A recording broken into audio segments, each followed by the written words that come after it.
നിങ്ങൾ ഇങ്ങോട്ട് നോക്ക്, ഫാത്തിമ ബീബി റളിയല്ലാഹു തആല അൻഹയുടെ കല്യാണം കഴിഞ്ഞു. ഭാര്യയും ഭർത്താവും കൂടെ മണിയറക്കകത്ത് ചെന്നപ്പോ അലിയാർ തങ്ങൾ ചോദിച്ചു, ഞാൻ വിളക്കണക്കട്ടെ. ഫാത്തിമ ബീബി റളിയല്ലാഹു തആല അൻഹ അനുവാദം കൊടുത്തു. അലിയാർ തങ്ങൾ വിളക്കണച്ചു. എന്റെ പ്രിയപ്പെട്ട സഹോദരങ്ങളെ, കല്യാണം കഴിച്ചവരൊക്കെ ഒന്ന് കൈപൊക്കിക്കേ. കല്യാണം കഴിച്ചിട്ടുള്ളവരൊക്കെ ഒന്ന് കൈപൊക്കറോ. അവന് വേറെ പെണ്ണ് കെട്ടിക്കാനൊന്നുമല്ല, പൊക്കിക്കോ. അള്ളാഹു കുടുംബ ജീവിതത്തിൽ അഭിവൃദ്ധി നൽകുമാറാകട്ടെ.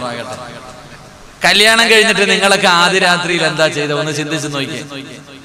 അലിയാര് തങ്ങള് മണിയറക്കകത്തേക്ക് കടന്നു എന്ന് വിളക്കണച്ചു.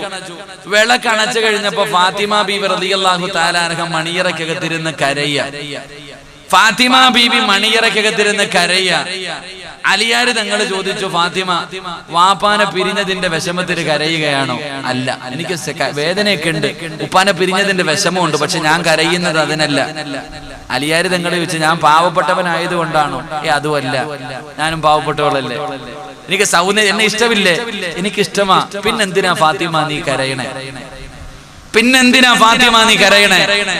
അലിയാര് തങ്ങൾ ചോദിച്ചപ്പോ ഫാത്തിമ ബീബി റളിയല്ലാഹു തആല അൻഹ പറഞ്ഞ മറുപടി എന്തെന്നറിയോ?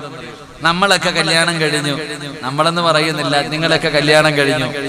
കല്യാണം കഴിഞ്ഞിട്ട് പുതിയ പെണ്ണും പുതിയാപ്പിളയും മണിയറക്കകത്ത് കയറി ചെന്നു. രണ്ടുപേരും കൂടെ കട്ടിൽ കയറി ഇരിക്കുക. മണിയറൊക്കെ നല്ല പൈസ കൊടുത്ത് ഒരുക്കിയിട്ടിരിക്കുക. കളർ ലൈറ്റുകളൊക്കെ പൂക്കളും എല്ലാം കൊണ്ട് അലങ്കരിച്ചിട്ടിരിക്കുക. അങ്ങനെ പുതിയ പെണ്ണും പുതിയാപ്പിളയും മണിയറക്കകത്ത് കയറിയിരുന്നപ്പോ, ചങ്ങായിമാരെ കേക്കട, ചെറിയ മക്കളൊക്കെ കേട്ടോ, നീയൊക്കെ പെണ്ണ് കെട്ടി എങ്ങനെ ആവരുത്, അതുകൊണ്ടാ. പുതിയാപ്പിളയും പുതിയ പെണ്ണും കൂടെ മണിയറക്കകത്ത് കയറി വാതിലൊക്കെ അടച്ച് രണ്ടുപേരും കട്ടിലിന്റെ അക്കരെ ഇക്കരെ ഇരുന്ന് പാലൊക്കെ വിഹിതം വെച്ച് കുടിച്ചിട്ട് ഇങ്ങനെ ഇരിക്കുക. അപ്പൊ പുതിയ പെണ്ണ് ഇക്കാനോട് ചോദിക്കുക, ഇക്ക, നിങ്ങൾക്ക് വേറെ പെണ്ണുങ്ങൾ വല്ല ആയിട്ട് പ്രേമം ഉണ്ടായിരുന്നു? ഒരു പുതിയ പെണ്ണ് ഭർത്താവിനോട് ചോദിക്കുന്ന ചോദ്യം, നിങ്ങൾക്ക് വല്ല പ്രേമം ഉണ്ടായിരുന്നു? അപ്പൊ ഓം പറയാ, BC റോഡ് ഒന്നുണ്ടായിരുന്നു, മിത്തബയിൽ ഒന്നുണ്ടായിരുന്നു, എനിക്ക് അവിടെ ഒന്നുണ്ടായിരുന്നു, കറങ്ങാനൊക്കെ പോയിട്ടുണ്ട്, സിനിമയ്ക്കൊക്കെ പോയിട്ടുണ്ട്. പയ്യൻ പറയും. ഇതെല്ലാം പറഞ്ഞു കഴിഞ്ഞിട്ട് ഈ പയ്യൻ ചോദിക്കുക, ആമിന, നിനക്കോ വല്ലതും ഉണ്ടായിരുന്നു? ഇതാ ചർച്ച. ഇന്നത്തെ തലമുറ മണവാട്ടിയും മണവാളനും പുതിയാപ്പിളയും പുതിയ പെണ്ണും കൂടെ പോയിട്ട് മണിയറക്കകത്തിരുന്നിട്ട് കാമുകിമാരെ കുറിച്ച്, നീ അവന്റെ കൂടെ പടത്തിന് പോയിട്ടുണ്ടടി, നീ അവന്റെ കൂടെ കറങ്ങാൻ പോയിട്ടുണ്ട്, ആർക്കൊക്കെ നീ വാട്സപ്പിൽ ഫോട്ടോ അയച്ചിട്ടുണ്ട്, ഭാര്യയും ഭർത്താവും കൂടെ ചർച്ച. ചർച്ച ചെയ്യേണ്ട സ്ഥലം അതാ. എങ്കിൽ അള്ളാന്റെ റസൂലിന്റെ മോള് മണിയറക്കകത്ത് കയറി ഇരുന്നിട്ട് കരയ. അലിയാര് തങ്ങൾ ചോദിച്ചു, നീ എന്തിനാ കരയണേ?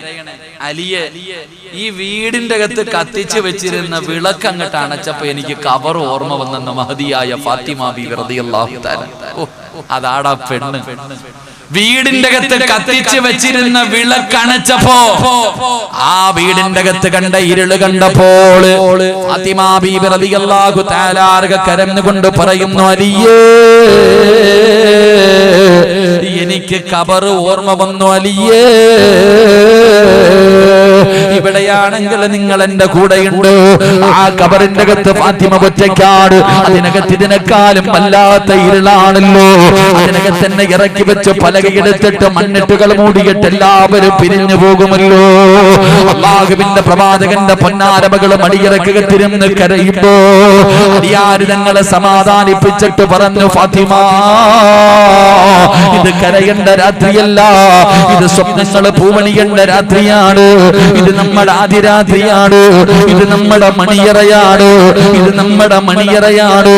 ഇതിനകത്തിരുന്ന് കരയുകയാണോ ഫാത്തിമ?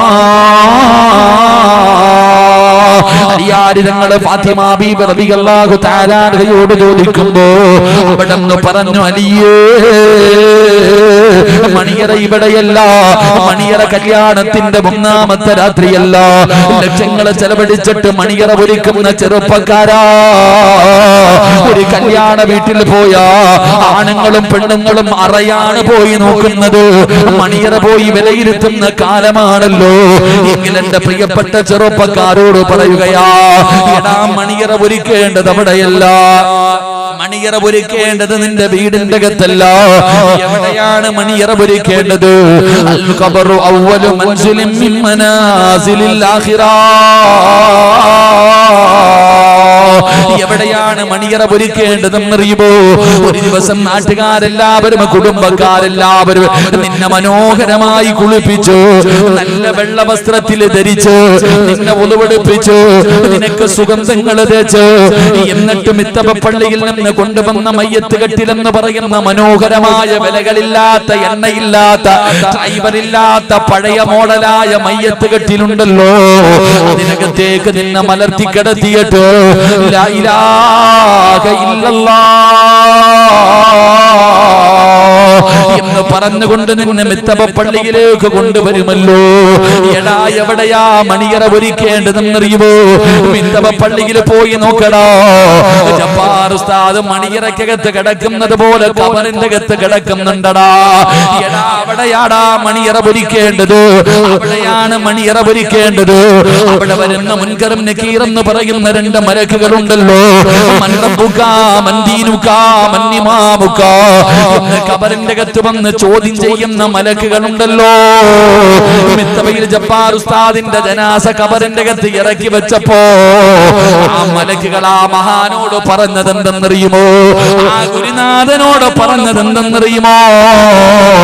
ലംഘന ഉമത്തില്ലാറൂ, പുതിയ പള ഉറങ്ങുന്നത് പോലെ ഇതിനകത്ത് കിടന്ന് ഖിയാമത്ത് നാൾ വരെ ഉറങ്ങിക്കോ. ഇതിനകത്ത് മണിയറക്കകത്ത് കിടന്നുറങ്ങുന്ന പുതിയ പള ഉറങ്ങുന്നത് പോലെ ഈ ഖബറിന്റെ അകത്ത് കിടന്ന് ഉറങ്ങിക്കോ എന്ന് പള്ളിപ്പറമ്പിലെ ഖബറിന്റെ അകത്ത് കിടക്കുമ്പോ മലക്കള് പറയണമടാ.